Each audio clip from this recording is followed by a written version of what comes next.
There is a growing misconception that you have to have a diagnosable mental health condition to seek therapy.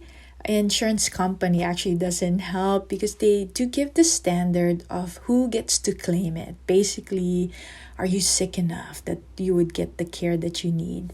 Now, the growing business of coaching also gives this difference when it comes to therapy. The therapy is for the sick enough, and coaching is for those who want to go beyond this baseline.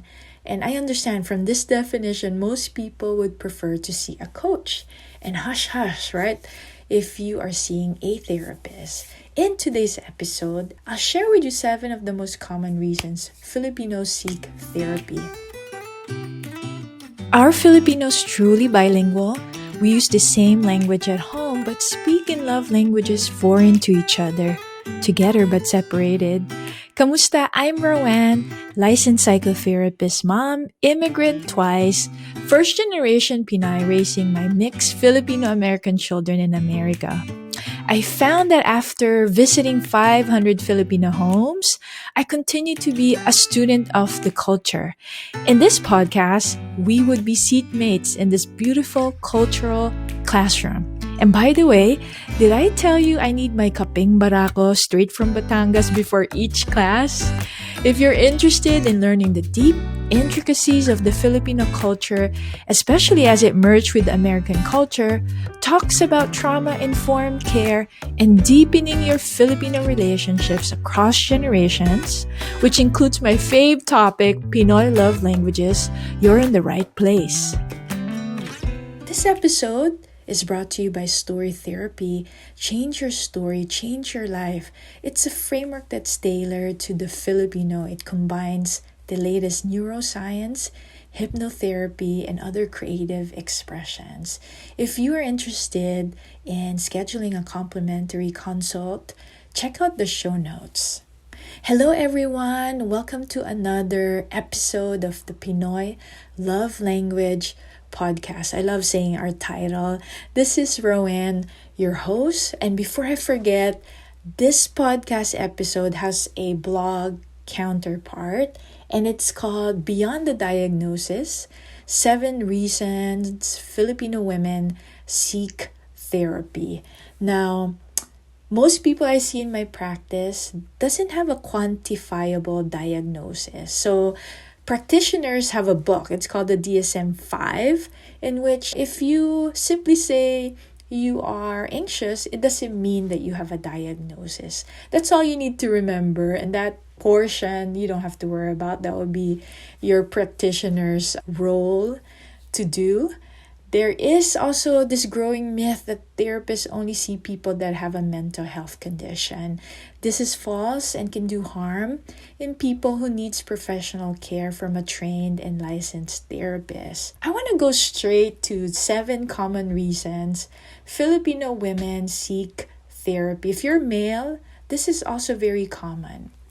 Before I say that, remember that this is not an exhaustible list, but just a list of common issues that I have come across with in my practice. So I want to highlight that in my practice. Now, 100% of my caseload as a psychotherapist, I see only at this point Filipinx, so men, women, and everything in between, couples, also family. Number 1, toxic shame. If you find yourself using this strategy, which is shaming yourself, or if you have your own children, it's possible that toxic shame is still in your bloodstream, and this is treatable.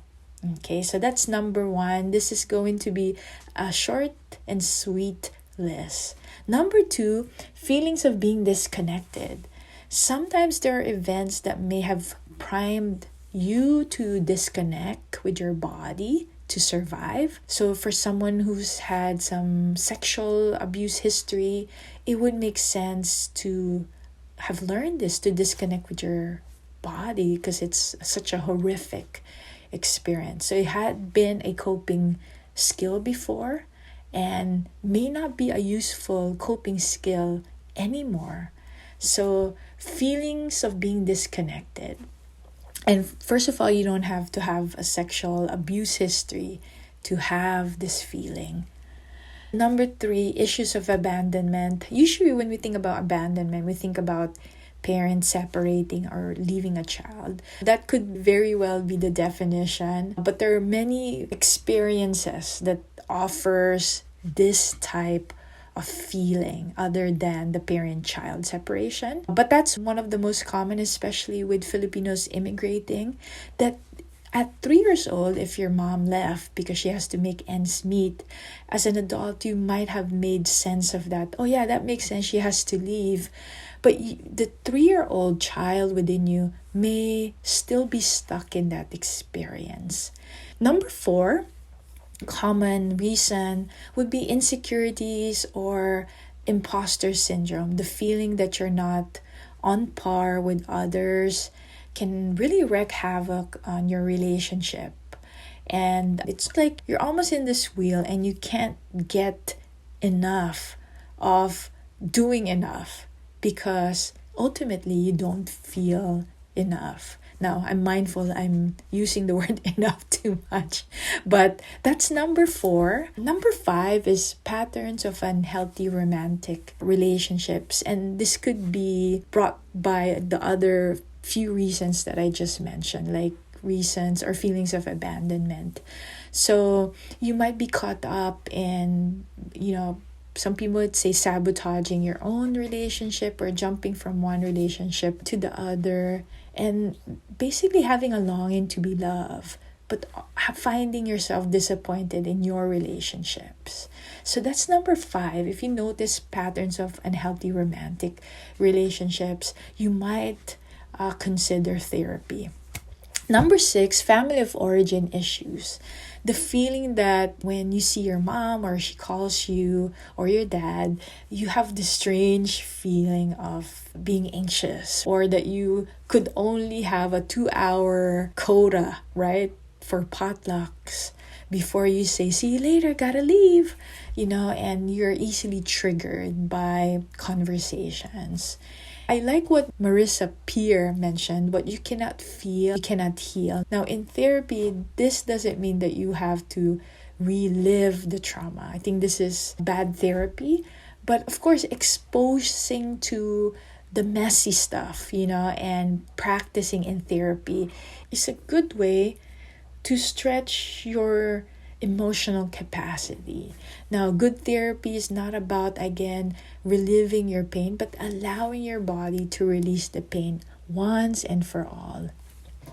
The 7th one is intergenerational conflict or gap. This could be whether you're seeking therapy with the family or just with yourself. Finding cultural identity is one reason, fantastic reason actually, to seek out therapy. Explore corrective experiences of you being the Filipino American as you define it to be. And a culturally responsive therapist must be able to understand this. So these are the 7 common reasons that Filipinos seek therapy in my practice. In just a moment, I'll share with you my final thoughts. So, dyan ka lang. This episode is brought to you by Story Therapy. This is therapy and coaching blended together that hugs neuroscience, creativity, and honoring the wisdom of your body to heal. It's a 3-month framework that includes 10 one-on-one sessions with me. To check out if we're a good fit, see the link in the show notes for a complimentary consult. So we're back. Thank you for sticking around. Which one among those 7 common reasons Filipinos seek therapy resonates with you? If you are now considering therapy or just exploring it, it's best to look at profiles of therapists and schedule a complimentary consult. It's usually free, maybe ranging from 15 to 30 minutes. I do 30 minutes, and if you're interested, leave the complimentary consult link in the show notes. Otherwise, seek out therapists and maybe at least 2 to 3 therapists and find out which one feels like you can hang out with that person, of course, professionally, and check it out. There are a lot of community helpers around. And even though I mentioned the coaching, we're not opposed to coaching. It's better to seek out help than no help at all. And as we know, we Filipina healers come in different forms. There are people who do Reiki. I actually use projective or metaphorical cards in my therapy once in a while. But seek out someone that feels good to your soul. And don't be embarrassed. You are in control and you can stop therapy at any time. Seeking therapy is an individual choice, and your mother doesn't have to agree with it, or you don't even have to inform her. Filipino women who promote therapy sometimes have reservations, being in therapy. If you're in a position that advocates for mental health, if you're listening right now, sometimes we find advocates for mental health, they haven't been in the position of the consumer. It's important to be in that position. So what we're advocating for, we have a widened lens. We know that experience. Drink the water first that you're asking someone to drink out of. And as for my experience, when I was in school, part of graduating is to actually seek out a therapist. I actually had a couple of therapists, and they're so fantastic. And also I have few mentors that I watch do therapy in such a heart and soul deepening way. I want to end by telling you that seeking therapy is an individual choice. Therapy is dope. Therapy doesn't have to be long term.